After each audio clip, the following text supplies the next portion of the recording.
the National 9 network and stations around Australia proudly present the Mike Walsh Show.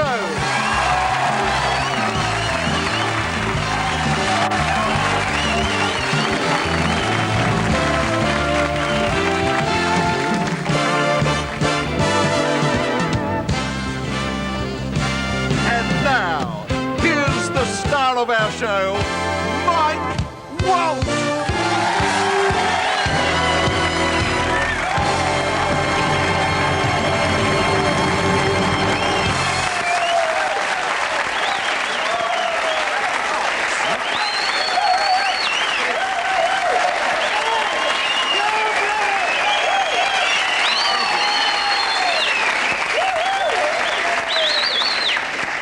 My turn now to say hello.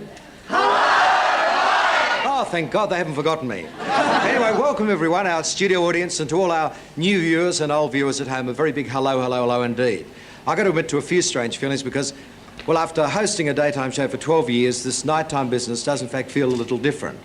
I had a huge dilemma backstage. I didn't know up till half an hour ago whether to come out tonight wearing a tuxedo or my best pair of pajamas. I came to a compromise. $25 worth, so you'll be seeing a lot of it this year. But it's great to be doing a show here on this site because it's quite a historic one. This is a brand new studio, as you know, but the old studio, well, it saw a lot of things come out of TCN. This is a studio where the Dave Allen Show sensationally began. Remember that one? Yes. Yeah. This is a studio where the Don Lane Show sensationally began. Remember that one? Yes. And this is the studio where the Mitzi McCall and Charlie Brill Show sensationally finished. Remember that one? No. Well, you're all too old. Go home to bed. Have your cocoa. Actually, I remember it too, so you can stay. As I said, we've been in the midday slot for the past 12 years, and here we are tonight in a brand new studio built at enormous cost. You were seeing it during the show tonight. We have a brand new time slot and a brand new show. However, we did think it was right to retain some of the old things, and I'd like you to welcome one of the oldest, our musical director, Jeffrey Harvey. Oh, one of the oldest. Thank you. Thank you. Goodness me. Like old wine. I do admit that's a little unfair, Jeffrey, because actually he does look good, doesn't he? Thank you. Thank you very much. They're not going to comment. Well, I think he looks great because this is the first time I've seen him on his feet at this time of night for the past 12 years. I'll make up for it later, too. All right, good. And ladies and gentlemen, Jeff's partner in crime, the lad who started with us as a B-grade floor manager all those years ago and has slowly but surely slid down the ladder of success ever since. Mike Williams! Yeah!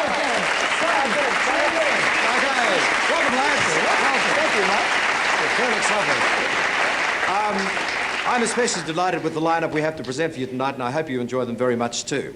For example, we have a real TV scoop. I've been trying to get this lady on the show for 12 years, and she's making one of her all too rare television appearances. She's an absolute delight. Still doesn't work. Dame Joan Sutherland, let's hear it. She's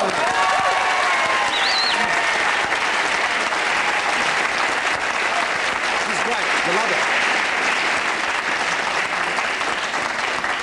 We also have a treat for all our Welsh viewers, and for any ladies who appreciate a great voice and a pair of tight trousers, Tom Jones. Let's hear it.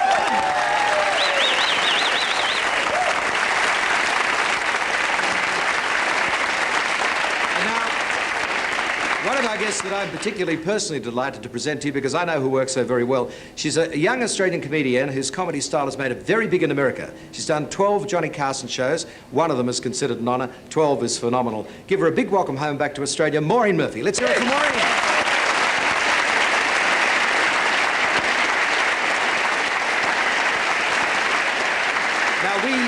We intend, over the duration of this show, to present all the top recording artists in this country and from around the world. And tonight, I'm delighted to say, a very special guest on the musical side is Billy Field. Let's hear it for Billy.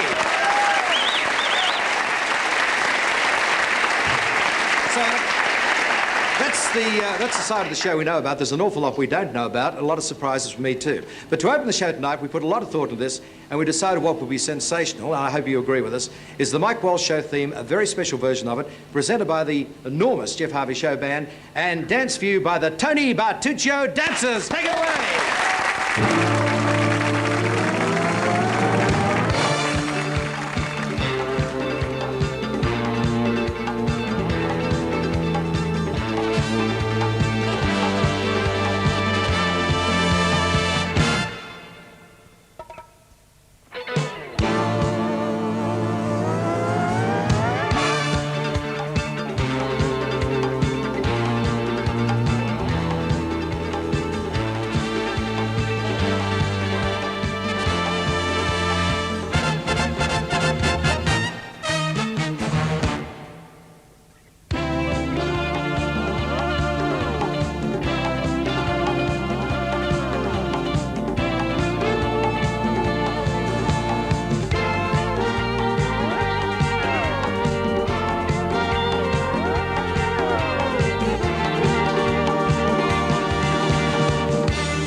you enjoyed that.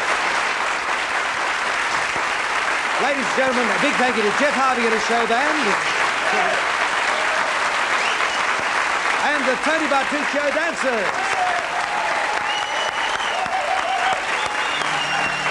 Okay, we'll take a break. And in a moment, our first guest, the Australian comedian who's a very big star in America, Maureen Murphy. Back in a moment.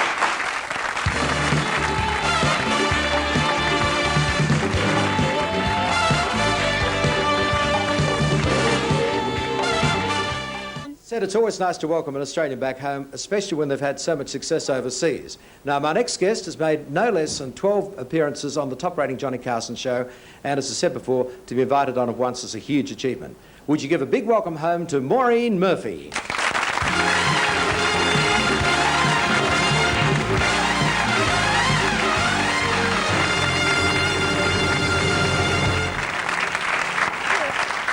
Well, g'day. G'day. After so many years in the States, have things changed that much here? Well, the first thing I noticed was I went to the beach Right. and saw some women topless, and that's different. You don't And- have that in the States? No, and as semi-nudity, and I thought about doing it, but I'm too embarrassed. You know, I mean, you probably wouldn't want to do that either. I mean, I think if God meant us to be naked, He'd make our skin fit better. I mean, Profound thought, but a good one, yes. Yeah. the only way I think I would do it if I looked like Bo Derek. Really? Yeah, and I've seen a lot of Bo Derek's movies, and I noticed that she appears in them the way she was born, naked and unable to talk.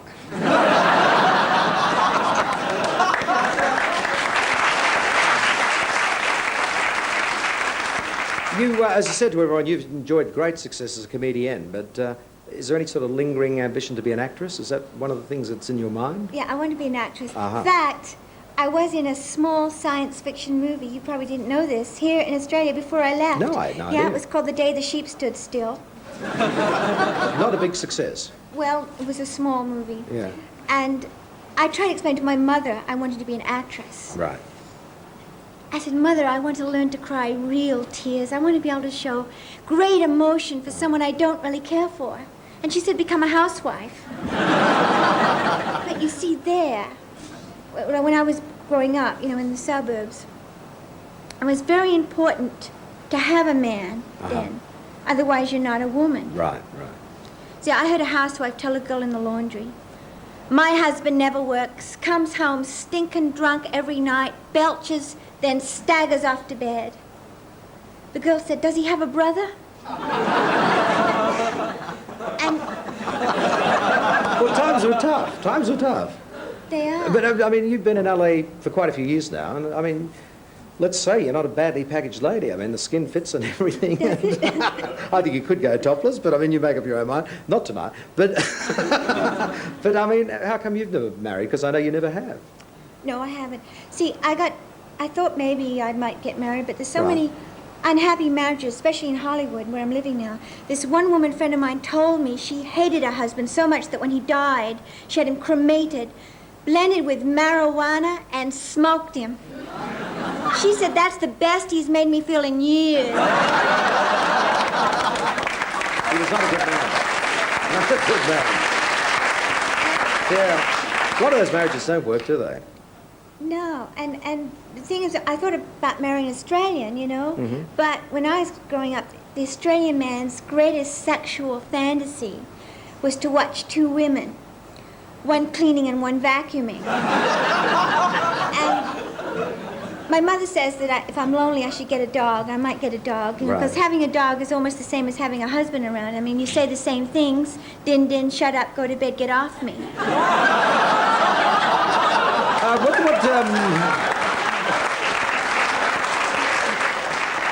What's if any, what is the difference in dating practices, as you call it in LA, between dating there and dating here? Much difference? Well, not having had much experience here this last couple of days, though I've tried. No, but I mean it'll be wild But- after tonight, yes. But the women are dressing masculine. I've tried that too, and they're thinking more masculine because that's the thing now. Right. And the men are acting the other way, you know. And I had a date, and he acted very feminine. He dimmed the lights, you know. He poured the wine, and as soon as he got romantic and cuddly, I acted masculine. I took off all my clothes except my socks and lay on the bed and started snoring. There's a lot of men in the audience tonight that didn't like They do that. But men do that. And dating is different, really, because I remember in Australia, a bloke would take you out to dinner, and if you didn't come across, he wouldn't ask you out again. And it's different in America. I mean, there, you don't get dinner. And things have changed so much that, see, I don't know now who pays when I go out. Right. I mean, should I pay? Should he pay? Should his wife pay? And the thing is with it, see, I don't know, a man usually expects something if he pays, right? Well, yeah. And- well, it has been known that... Well, the thing is, if, say I went out to dinner with you, I mean, how many dinners would it be before, you know, before... How many dinners before? I said, well... Before... Well, I don't know, 3? Are you counting your own dinners? Is that... Make it 4. 4 and I... Maureen Murphy, let's hear it for her. So right there. So you've agreed to 4 dinners. We've got a lot of witnesses to this, right? 4 dinners and that's 4 it. dinners. Right. But I got to tell you that only one man called me up and said, would you like to have dinner before I take you back to my apartment? And I said, that would be lovely. He said, I'll pick you up about 9. You should have finished eating by then.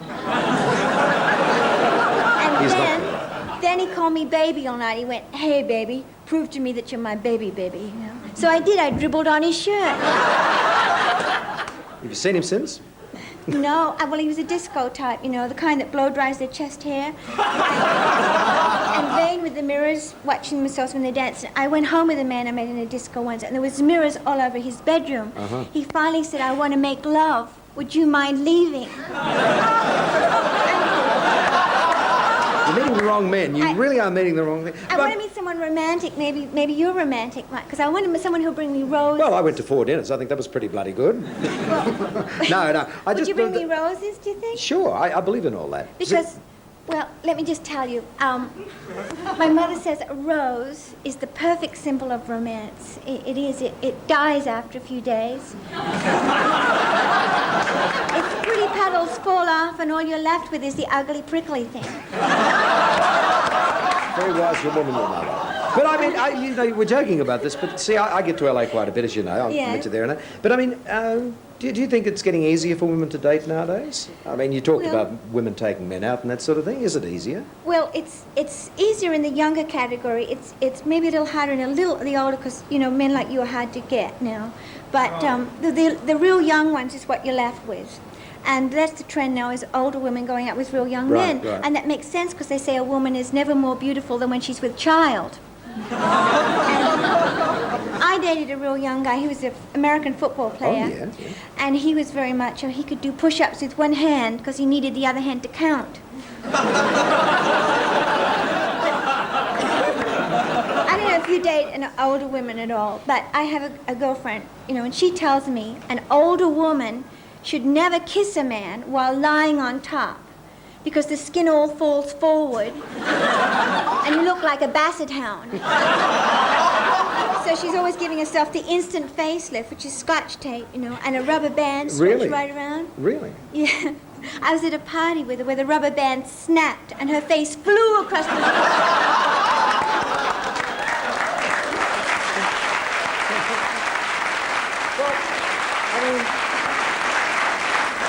You see, here you are asking me about being romantic, but you don't really, to me, sound the incurably romantic type yourself. I am. Are you? In fact, I have something here I wanted to show you, because it's a Harlequin Gothic novel that that the women are reading. Yeah, this is a bit like the Mills and romance. Mills and Boon's romances and all that here. Yeah, and it's a romance novel, and it's so romantic. Do you really like it? Oh, listen to this. His pulsating lips met her throbbing shoulders as his gyrating fingers pressed against her pounding heart. He could feel her heaving, throbbing, beating pulse, pulsating like a heaving, throbbing, beating shaft of thrusting sunlight. Have you read that? Then, as he put on his throbbing clothes and adjusted his pounding suspenders, he heavingly said those 3 little words she was almost afraid to hear. I'll call you. He never called. He never called. Well, I'd be hooked on that book too. They never call. Look, I don't want to get into romance because it's starting to depress you. I can see that now. But you did meet recently, and I must ask you about this because we've all seen her on television quite a bit. And it's really in the what does she really like category. But you met Nancy Reagan. Now, that's Yes. impressive, isn't it? I mean, you know, what she really liked. Yes, it was so impressive to meet Nancy Reagan. I mean, she seems so lifelike. This show is not going to the States. Keep going. I mean, at the inauguration, she was so emotional, she almost blinked. And someone told me she's a born-again Christian Dior.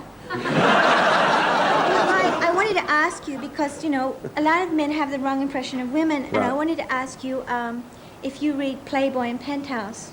Do you read those? Yep. You do? Mm-hmm.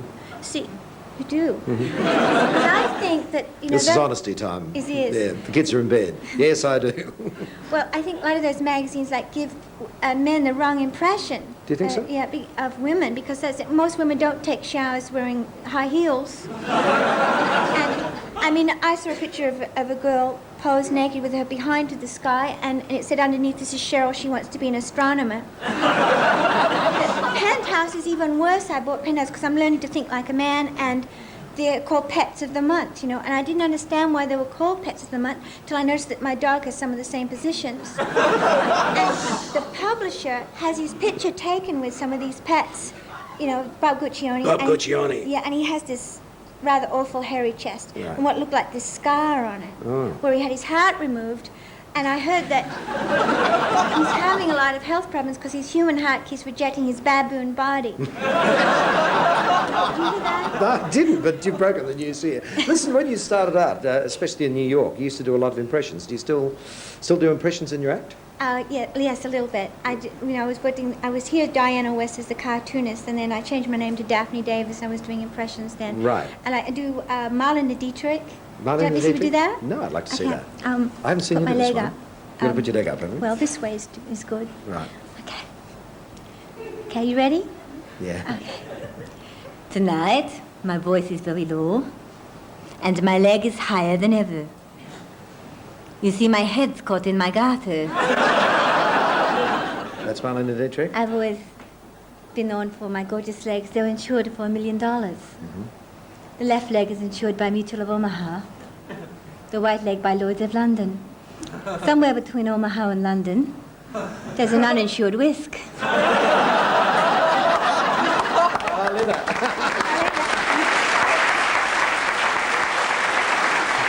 I saw you, Catherine Hepburn, too.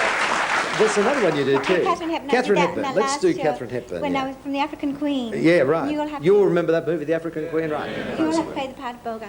Ah. She was an old maid who had a lot to offer, but she'd had it so long no one wanted it. And she said, Mr. Ornat, your body is covered with slimy leeches. He loves me. He loves me. Maureen, it's been a delight to have you with us. Welcome back to Australia. Welcome back to Australia to Maureen. One of America's top comedians and the Digi Diazi. Right, we'll take a break. In a moment, Mr. Tom Jones.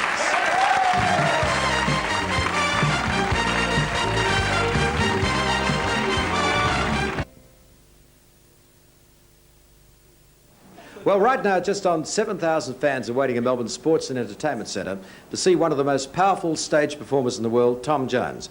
And we're delighted that we can share the excitement of Tom's first night in Australia. So now, backstage, give a big welcome to singing superstar Tom Jones. Let's hear it. Hey, Tom!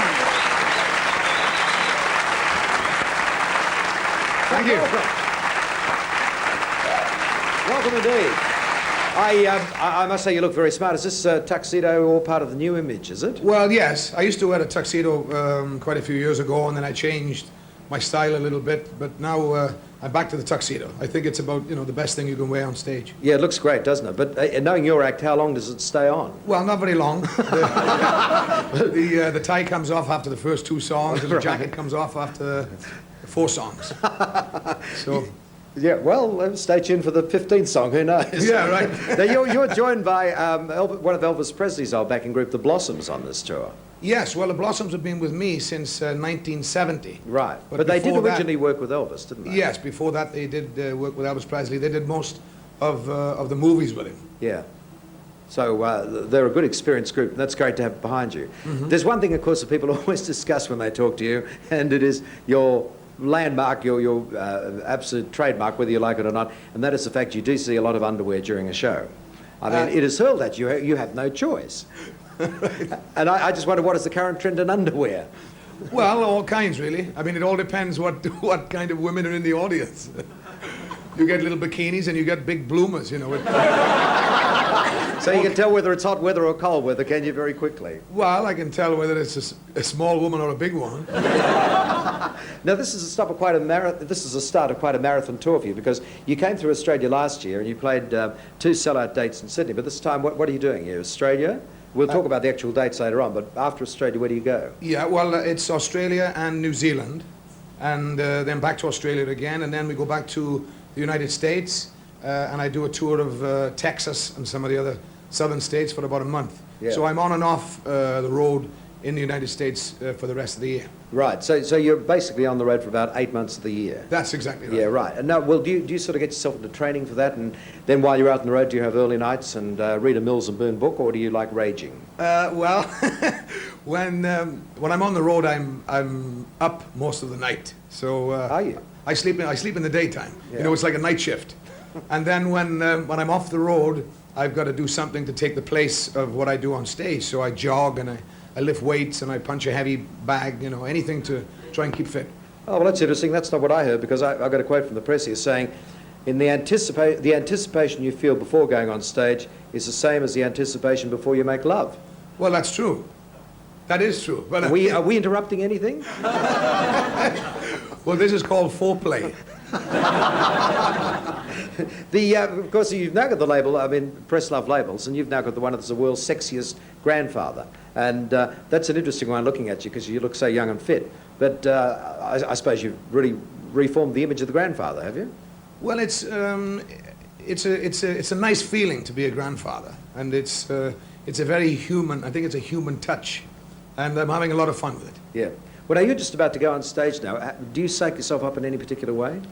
Not really. What I generally do is get to the theatre as late as possible, but tonight I got a little earlier so that I could talk to you. Yeah. Well, listen, we're going to take a break and we're going to meet up with you on stage. Thank you very much for talking to us tonight, and all the best for tonight's performance. Thank you very much. Tom Jones, ladies and gentlemen. We'll take a break, and then Tom comes back to perform for us.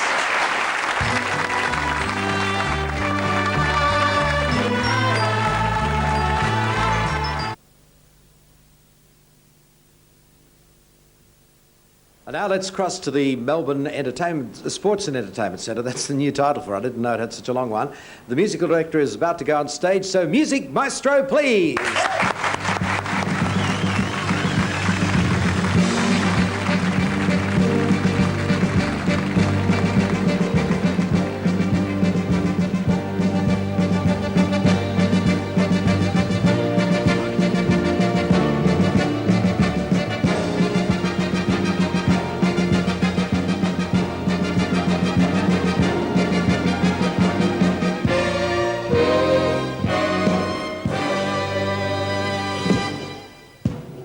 Ladies and gentlemen, this is Tom Jones.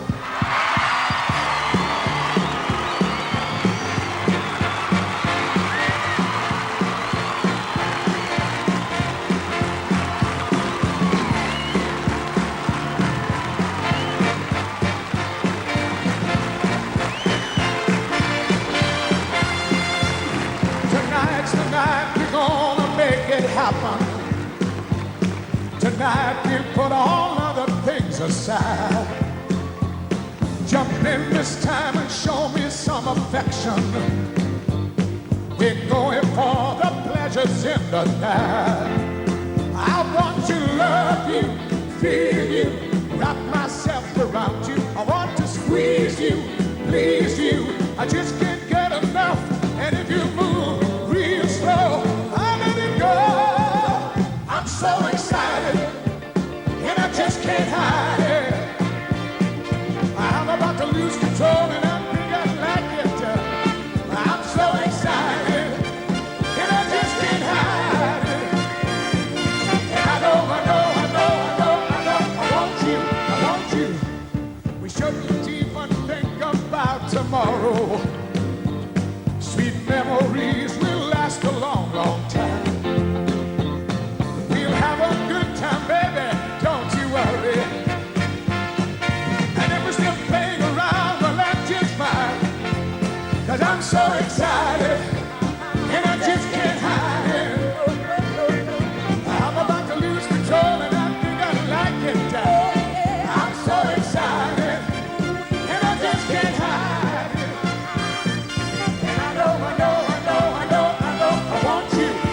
you. Yeah.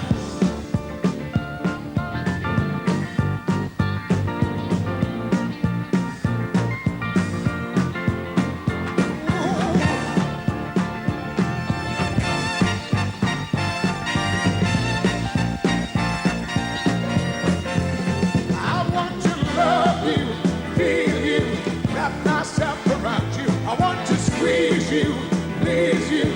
I just can't get enough. And if you move real slow, I let it go. I'm so excited, and I just can't hide it. I'm about to lose control, and I think I like it. I'm so excited, and I just can't hide it. I want you, I'm so excited, and I just can't hide it. I'm about to lose control, and I think I like it. I'm so excited, and I just can't hide it. And I know, I want you.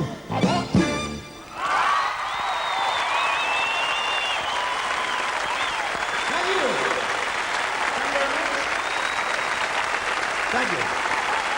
I would just like to wish Mr. Mike Walsh the best of luck with his new show. I hope it's a great success. All the best. Thank you, Tom. Great magic, hasn't he? Tom Jones. And we'll bust him from our show tonight. Now, as I said to Tom, he was out here last year, but this is his first national tour of Australia since 1966. That's how long ago it is. And Tom will be touring all the major capital cities, finishing up at the Perth Entertainment Centre on March 5 and 6. And I'd like to thank tonight Dennis Rawadia, our director, and the crew from GTV in Melbourne, and Joe Brown Enterprises for arranging all this. And ladies and gentlemen, I've no idea whose fault it is or who I have to thank for arranging all this. Jeannie Little and John Michael House. Give them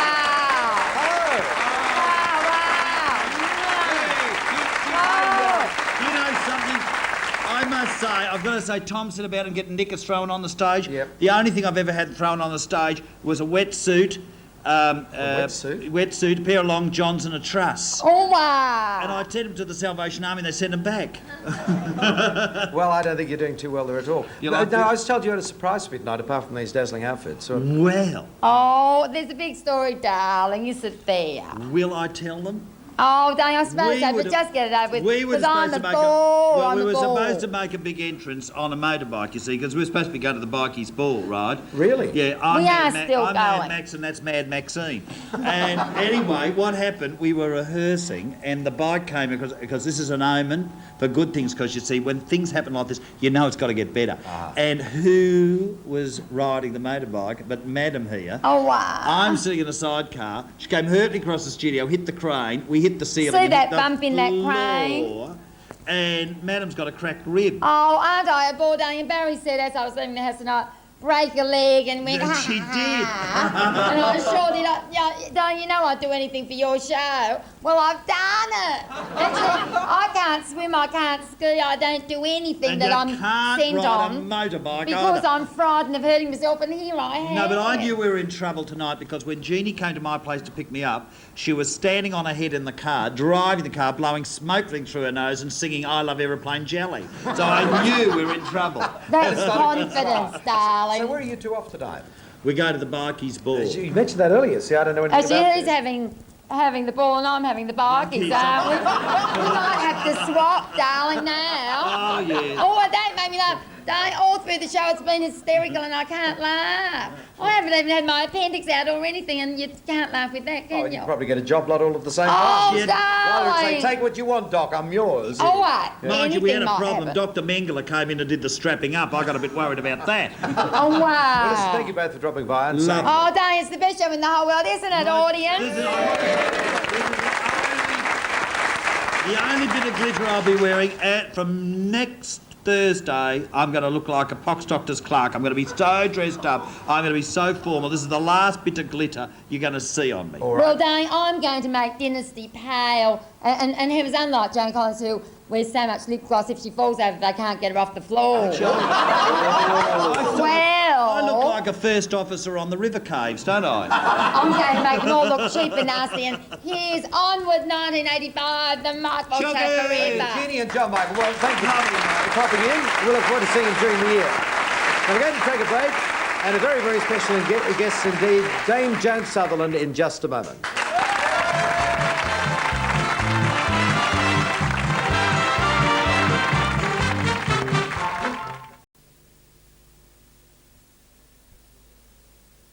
I was delighted to get a whole lot of congratulatory telegrams on the show today, and I'd like to thank all the people, all my friends in the industry, especially Bert for sending one. I really appreciated that.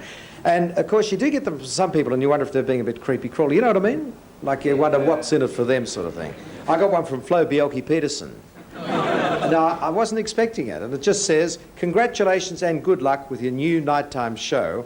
I'm sending pumpkin scones from me and New Zealand chocolates from Joe. Now, that was thoughtful. Very, very thoughtful. And I'd just like to say to all our viewers in Queensland, nice to have you with us tonight. I know a lot of you are peddling bikes or something to get the power to watch us, but great to have you with us. Now, in a recent survey, Australians were asked who they would most like to represent them overseas. And would you believe, in fact, I'm sure you will, the overwhelming response was for a unique Australian. Would you please give a big welcome to Dame Joan Sutherland.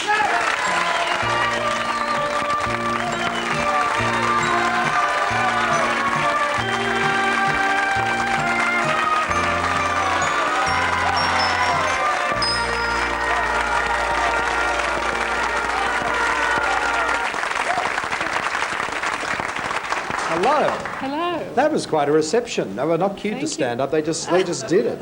Is that the sort of response you get when you do the concert in the park? Yes, it is actually. It's a wonderful thing. I must say it's great to sort of think that they're having these outdoor experiences now. They are, aren't they? But it must be a bit terrifying for you because until the day of the show you don't know whether you can do it or Well, not. I think this year was the best one. The weather was fine. Definitely had fine weather. Yeah. It gets a little bit distracting sometimes to see the lights on the cars passing by on the Gale Expressway until it gets sort of really dark. Yeah, but have you ever had one where you've had to call it off because of the rain and the weather? Not really. We've thought we had to. I think the Traviata one, it sort of poured down before the last act, and I took all my glad rags off and was ready to go home, and then they came and said it's dried up again. We're on. You're on, Joan. I had to put it all back on again. I've often thought that, and we're going to talk about it later, but with your fame, it must be very difficult for you to get around and mix as normally as you like to do. And I know you do like doing normal things. You don't like to be isolated. I'm rather a large lady, and I can't... Not easily hidden. I'm not easily hidden. No. So I'm sort of somewhat recognisable as a rule, yes. So how do you get over that? Well, I sometimes say, would you mind going inside the store rather than standing in the middle of Fifth Avenue with a freezing wind biting down? If you want to hear me at the Met on Tuesday night or whenever it happens to be, please come inside and talk. I really don't want to stand in the freezing cold. Yes. No. But do you have a way of getting through crowds so that they don't really look at you? I usually don't focus. Uh-huh. I sort of plough through, I think, especially in America, actually. Right, just keep going. Yes. No eye contact whatsoever. No. Yeah. Of course, the thing about fame in this country, really, when you look at it, a lot of fame seems to be associated with dishes. I mean, in the arts especially opera and ballet. I mean, you've got pavlovas and Melbas and all that sort of thing. Have you ever had a dish offered to you, an exotic dish? Yes, well, I don't know that it was that exotic. There's a trout Sutherland. Trout Sutherland. And there was also a breast of chicken Sutherland in Paris, and I think in those days it was about 12 francs. It's probably 3 times as much now. It's appreciated a little. Yeah. I would think. Yeah. But I thought, wing of chicken was a bit small for a person like me. They're trying to tell you something. It's interesting, nowadays so many performers are sort of speaking out. I mean, the American actors seem to start it all, started becoming political. And we've seen Australian people like Peter Garrett from Midnight Oil suddenly go political over the nuclear issue. Do people at your end of the spectrum feel like going political? I don't think so. I don't think I know enough about it. I'm not sure about nuclear weapons. I think if other people have them, we jolly well ought to as well. I think you have to have to have a stockpile yourself, or surely it's better to shoot something down than have it land on your territory. I really don't know. No, it's a terrifying problem, the whole It's thing. terrifying. I want to go back to the Mobile Quest in I think the best thing was when people used to go out into a field and fight hand to hand and kill off each other just like that. Well, I've often thought, you know, you could stab them, stick a sword through them. Yes, I mean, America. Oh, you like all that? Much nicer. Much nicer, yeah. No big bombs. I want to go back in your career because the Sun aria and the Mobile Quest helped to pave the way for your break in London. And we've got some memories here of a heat from the 1950 Mobile Quest. Heavens. The 1950 Mobile Quest.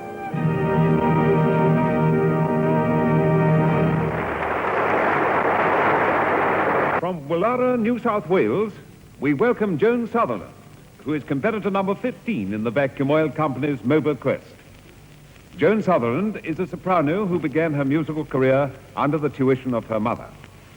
She was formerly a secretary, but gave this up to devote all her time to singing, since when she has sung in nearly every state of Australia. Miss Sutherland has chosen an aria from Wagner's Tannhäuser, Elizabeth's Greeting.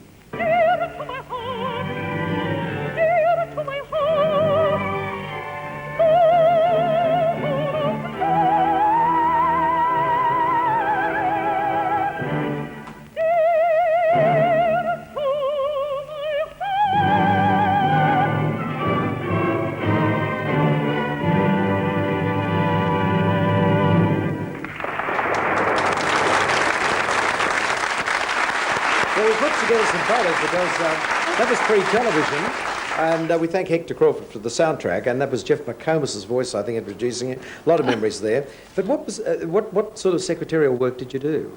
Well, I worked for a country suppliers. We supplied anything from combine harvesters to rabbit traps to wine, you name it. I mean, a bottle opener.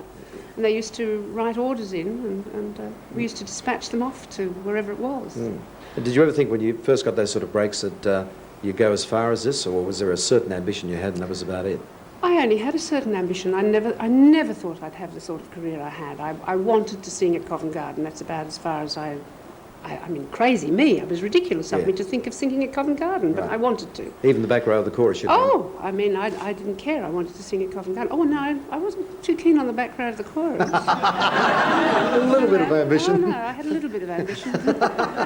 No, of course, we've gone so far without talking about your husband, who can't be with us tonight because he's... Working. Working, yes, indeed. And this is Richard Bonning. And I just want to ask you about your work together, and I have some film here which I'd like to show, first of all, of you both in rehearsal. I think this shows a lot. Okay. It's not cut at all. Oh, no cuts.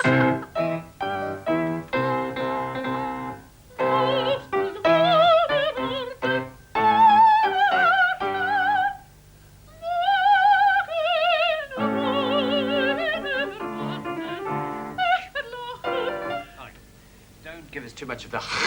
Oh, yes. I mean, you have to sing this as if it's bel canto music, German or not. And all the best German singers don't cough and spit all the time, so don't. But you remember, you're the trumpet.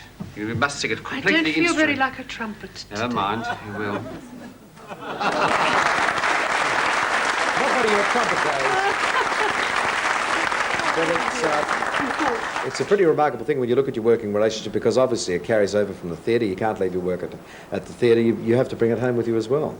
Well, I think there are things for and against it. It's true that you know, we nag at each other about what we've been doing and how we think we ought to have been doing it. Yeah, hard to get away from that. It's worked very well.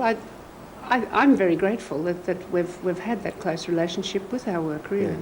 Now, you're married in London. Yes. And I'd just like you to tell people about the telegrams that you both received from your respective parents, because it was a bit of a surprise for all concerned. Well, we sent Mother a cable in Colombo. She was on her way back from a visit to Australia and told her that we'd married, and I think she said something like, naughty children, be good, or watch out, or something, see you soon. Most unusual. And I think it wasn't, I don't think it was Richard's mother that sent the other telegram. I think it was his aunt who said, great, but I'd have preferred a contralto.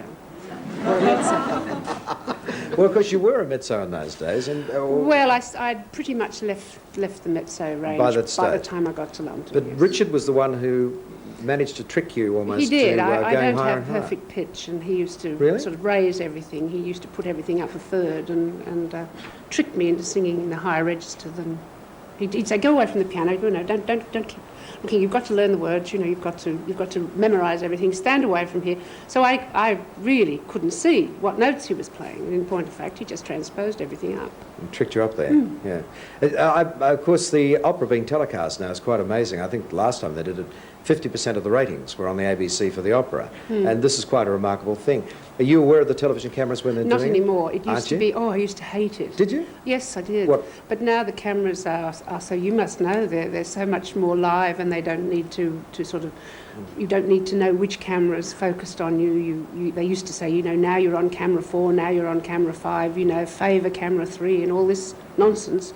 And now they just film it, and I think it's much better. But I would imagine it's rather difficult because you're doing a performance to an audience half the time too, and you know, cameras sort of sneaking around. No, they're not. They're in the audience, and they're not sneaking around. They take it from points in the audience now.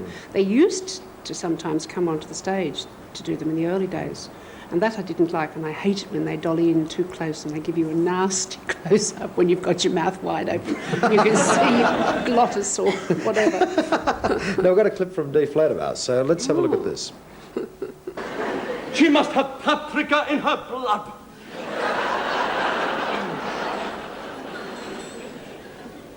Oh, what a wonderful voice. Amy, where does one buy such a wonderful watch? From a wonderful watchmaker. Please give it.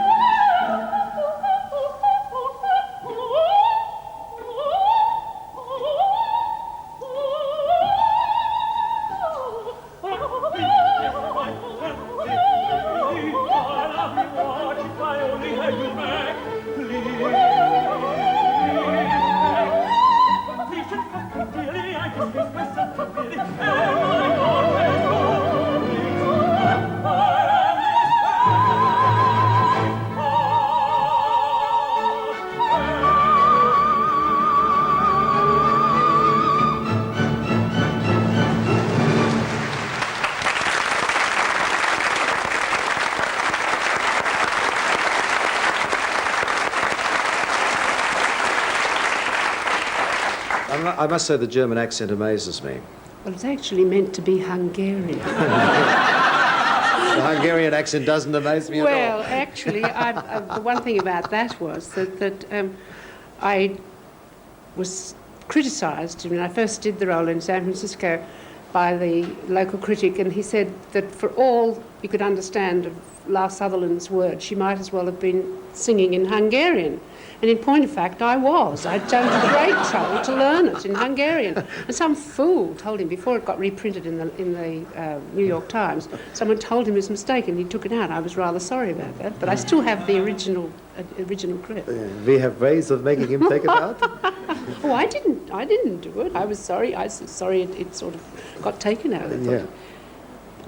But you've got it in your scrapbook. Oh, yes. You bet you have. Oh, All right. yes. With Dame Joan Sutherland, Wonderful. ladies and gentlemen. We'll take a break. We'll be back with her in just a moment. Dame Joan.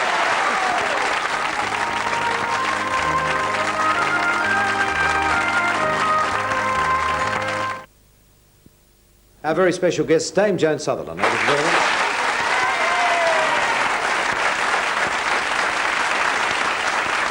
Now, the two times after you became established overseas, you returned to Australia was 1965 and 1974. Something like that, Yeah. yes. I'm not good on statistics. No, well, Once I neither something's am over, I. it's over. Oh, I've my worked it all dear. out. Here we are, a bit of a fur number on there, huh? A bit cross too. Oh, I saw somebody I knew. Good heavens. Okay. And I mean, this is quite a reception you're getting here. And off you go. Oh, dear, I did. Yeah. The travel, is that a routine with you now? Because it is a busy schedule. Oh, well, we've got used to it, I guess. As I say, it's been about 40 years. Yeah. It's always a bit of a hassle. I don't like it when I'm coming to the end of a period in a place. What do you like at packing? I'm pretty good, actually. I don't let anybody do my packing. Oh, my can I husband call on you gets- next time? I said I don't let anybody do my packing. I don't like doing other people's packing. Oh, I see. But I do my own because I think if I leave anything behind, then it's my fault. I can't blame anybody else. Right. Now, you're a very methodical person in your approach to Well, I work. don't know. Well, I mean, you do think things through. I've heard that from so many people. They say, she does plan. I mean, who can ever tell what's going to happen? But you do plan things, and you do relax. You just sort of sit there when those moments are that you don't need something and you want to think, and you do your little bit of old... I was going to say tatting, but that's the wrong word, is it? Well, it's actually What do these you call days, it? it's called needlepoint. That's a very nice name for it. Yes, so. yes. So this is a Sutherland original here. Well, it's not actually. I don't draw them myself. I don't paint them myself. Right. That's a rather cute one. That's one of the Erte Oh, yes. alphabet Right. for the Folies Bergère. And as it's an R, it was something for Richard's pearl wedding anniversary because she was wearing all these pearls. But unfortunately, I only bought it about the week before the anniversary, and I haven't yet finished it. So we're getting on with it, though. Yeah. But, and that one was Yeah, well, let's have a look at designed this. by Desmond Digby. Oh, how do I put it? Which way around do I do it? That way. Let me do the worrying then. Right? It's terrible. He insisted that that was the way it should be made up. But it was, he did the designs for Lakme, and he did this big sort of lotus design. So you got it all together. Yes, and he put a sort of rather plain one on the end, which is a bit boring Yes. to do. Well, but it's fun to have it because Desmond painted it. Right. And, How many operas in that? Mhm. How many operas? Oh, I see. Probably about a year's work, I would think, because I usually do about 6 pieces at once, Oh, and I right. do them on the planes, and I do it in the dressing room if I've got time. Something like Norma, I don't really have time to do much needlepoint. Right. But When you have, that's what you do. Yes. Well, we were talking about home earlier, and with all this travelling, I've got some footage of your various homes. So we just have a look at this. I mean, I think we start with Switzerland here. This is your home in Switzerland. That's not the home itself. No, my home's at the back of it. But, a home on wheels. That's the station. Yes. What a cute little village. They really are as pretty That's as the that. house up there. Right. And how It's a often do you bit see... ratty time of year, you know. It looks like the end of the summer or Is something. it? So beautiful by our standards, isn't it? How much time would you spend there a year? Oh, it varies. We usually try and be there for a month at Christmas. Doesn't always happen. Right. And, we try and be there at the end of the summer. I always see the bulbs and things go in the autumn, and I sometimes see them beginning to come up in springtime. But by the time I get back, usually from here, at the end of the summer, everything's an absolute mess, and you've got sort of overgrown hollyhocks and delphiniums and, you know, broken fronds and just messy. Everything's messy. So you missed out on the most beautiful part of your home. Exactly, yes. Yeah. Noel Coward was one of your neighbours. Yes. And I believe there's a lovely story. I mean, everyone has Noel Coward stories, whoever knew him. And I have a wonderful record, as I said to you before, of you singing Noel Coward songs. But he actually tried to correct your accent, and he thought you were sounding a bit too Australian. When we stayed with him in Jamaica, he said, what are we going to do with our Joan? She's got such a beautiful singing voice and that dreadful Australian accent. We really should do something about it. He said, I know, when Jimmy Pope Hennessy gets here, you just listen to Jimmy speak. And of course it was such an overblown English accent when James arrived that Richard and I were sort of kicking each other under the table and you know, absolutely folding up with laughter because it was the last way I wanted to sound. It was the full plumbing, was it? Rather, yes. Yeah. Now, I talked to Tom Jones about being a grandfather. I'm a grandmother. You're a grandmother, yes. And how long have you been a grandmother now? Oh, nearly 2 years now. Did it change you in any way? I don't think so. But she's a love. Oh, look at her. She's a little different to that now. Right. That's a Got a lovely lot shot. more hair. And your son on the left-hand Yes, side of the yes. screen. Yeah. But you didn't sort of become philosophical about it and sort of think, oh, this is a new era for me? Oh, I think I've sort of gotten over all that. I mean, you're as old as you feel, and sometimes I feel 90, and sometimes I feel 20. Sometimes I feel 15. But I just hope I go on feeling 15 long enough to kneel down in my garden and really get to work in it. 15-year-old knees are very handy in the garden, yeah. Now, this is... now, we're in February, and you've been doing Norma, and you're going to Melbourne with Norma? No, we're going to Melbourne for one television performance of Tales of Hoffmann. Right. And do you really want to know what I'm doing next? Yes. Right. Then after that, we go back to Switzerland for about 10 days, and we go to New York, Phoenix, Atlantic City to do big sort of Pavarotti gala concerts. Right. Make sort of lots of money in the casinos in Phoenix and Atlantic City. So you'll be competing with the For poker both of machines, us? will you? I presume so. And then we go to London for performances of Lucia, Covent Garden, and then we record Rodelinda because it's the Handel bicentenary, so they suddenly found out that they didn't have Sutherland recording any Handel, and I've got to stick a recording of Rodelinda in. Then we go back to Switzerland again for another short stint. Then we go to Stockholm and do a concert performance of Norma. Then we go back to London again and do another Handel opera called Athalia, and then it's time to come back out here for the 1st of June. And then we've got Puritani, and then I hate to think what else there is. Oh, then I get home in July. I actually will be home in the summertime for the first time for about 11 So you'll years. see the So I'll flowers. see the garden, Oh, yes. well, I'll be able to roar at the gardener and say, that's not what I want. I heard you had a bit of a superstition talking of gardens about your dressing room, and a lot of performers do. You like a single rose in your dressing room? Oh, well, that was Do you always have this? That was something that was fostered for me, but it's rather fallen by the wayside now. Has it? Did you try it for a while, though? Oh, I did, for a long, long time. No, I felt decidedly squiffy one night in Barcelona, and my little dresser said, you know, give a rose, you've got lovely flowers there, give a rose to the Madonna of Montserrat, the Black Madonna. And I put the rose down in front of the Madonna. I'm not Roman Catholic at all, I'm a sort of funny old Presbyterian background. But I put this rose down and I went on and sang like a dream, apparently. So I thought maybe there was something in this. So for a long time I used to have one rose in a little vase and put it beside the Madonna. Well, look, with that schedule you've got lined up, we thought we'd better do something about this for you. So we have, if you're using one at the time, it'll last you right through that tour you were talking about. Mike's got some roses for you. Okay. I mean, there you are, to get you all the way through that entire tour, right back to Switzerland. Would you thank Dame Joan Sutherland for being our very special guest tonight?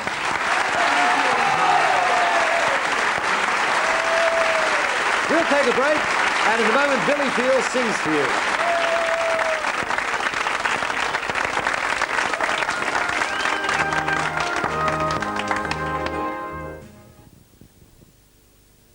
Welcome back. Now, what we thought we'd do on the show is a bit of fun this year, and we're going to try a lot of new ideas out, obviously, but we thought we might occasionally pay tribute from time to that sadly neglected group of late-night sponsors. You know, the ones who usually do their own ads in an effort to save money? Now, you never see them at the Logies, do you? You know the type of ads, the ones that offer you cut-price jeans, organ sellouts. Now, behave yourselves, you're out. Furniture warehouse clearances, cheap records. And what about that all-purpose kitchen knife? You've seen the one advertised?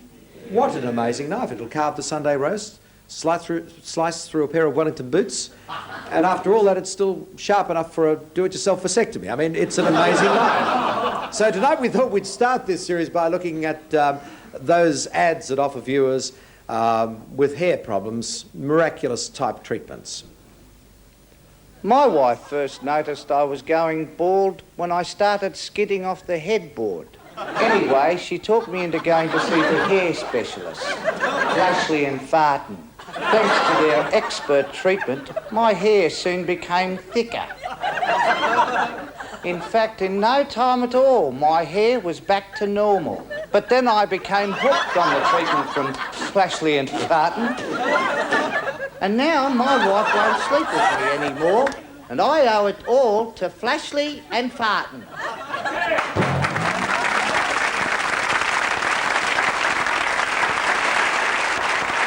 There's some great ads on television. They do deserve recognition. Now, I'm sure everyone remembers a great song called Bad Habits. Now, it was a terrific hit not too long ago and brought a new sense of style and sophistication to the pop scene. And we're very proud tonight to present Mr. Bad Habits himself. Only this time, he has a great Ray Charles classic, Let the Good Times Roll, for you tonight. Ladies and gentlemen, Billy Field.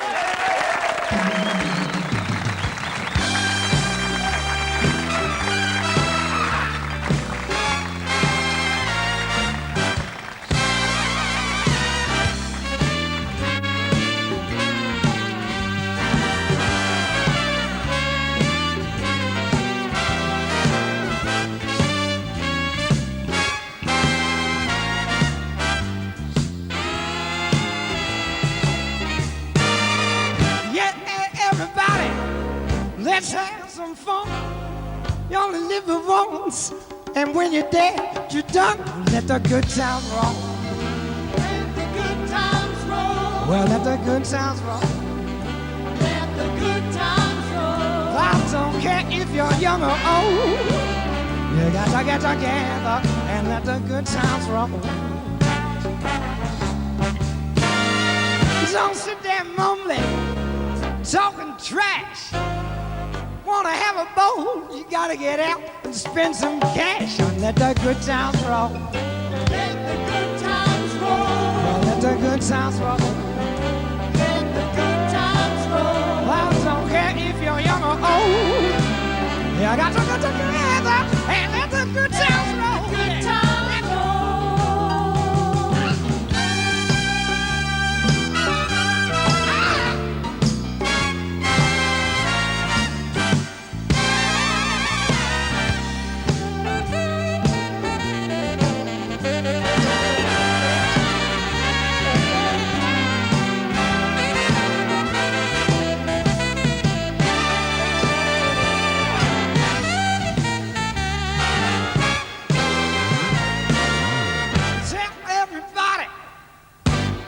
Down.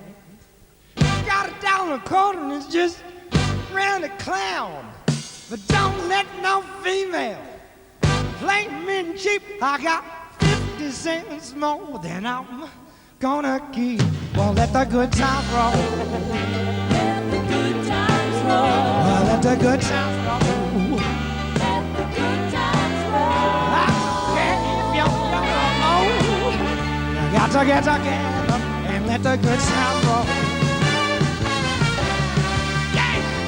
No matter weather, rainy weather, if you want to have a boat, you got to get yourself together. Get yourself under control and let the good times roll.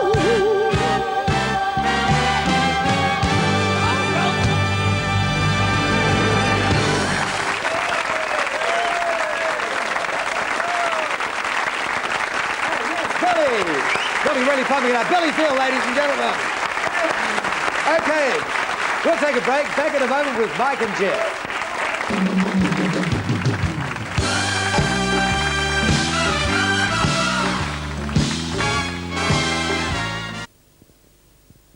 I introduced these two at the top of the show, and I apologise for that. But here they're back again. No, I believe you do have a very special surprise for everyone tonight, including myself. There is something I don't know about what's been going on. Yeah, well, actually, at this stage in each show, Mike, There's a number of things we could say. Yes, indeed. But this stage in the show, there's a little surprise for you every Monday and Thursday. And Thursday, a different surprise. Thursday, yes, I'll have a drink. Thursday, different to Monday, but there'll be two different things happening that we have got just sort of concocting for you. I heard this was something really big tonight. It's a film. I had my expectations built up. Well, if you call TCN 9 the new building big, I suppose it's... Yeah, hang on, are you two taking credit for building this studio? We certainly are. Take full credit. What did Robbo do? Nothing. We take total credit. Hey, Robbo did a lot. Hang on a minute. So can you prove this to us, that you actually did it? Certainly can, Mike. Look at the film. Just go and have a look.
Well done indeed.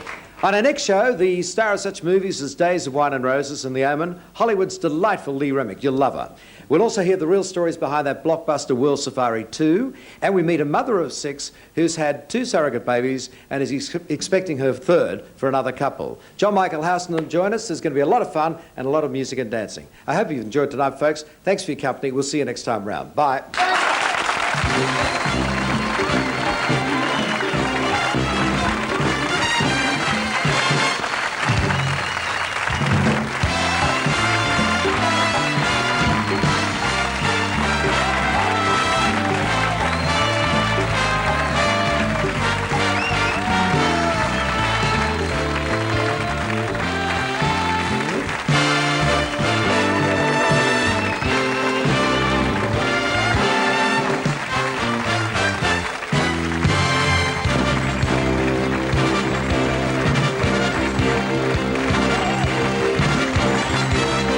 In Sydney, our guests choose to stay at the Seymour Townhouse. This has been a Hayden television production in association with the National 9.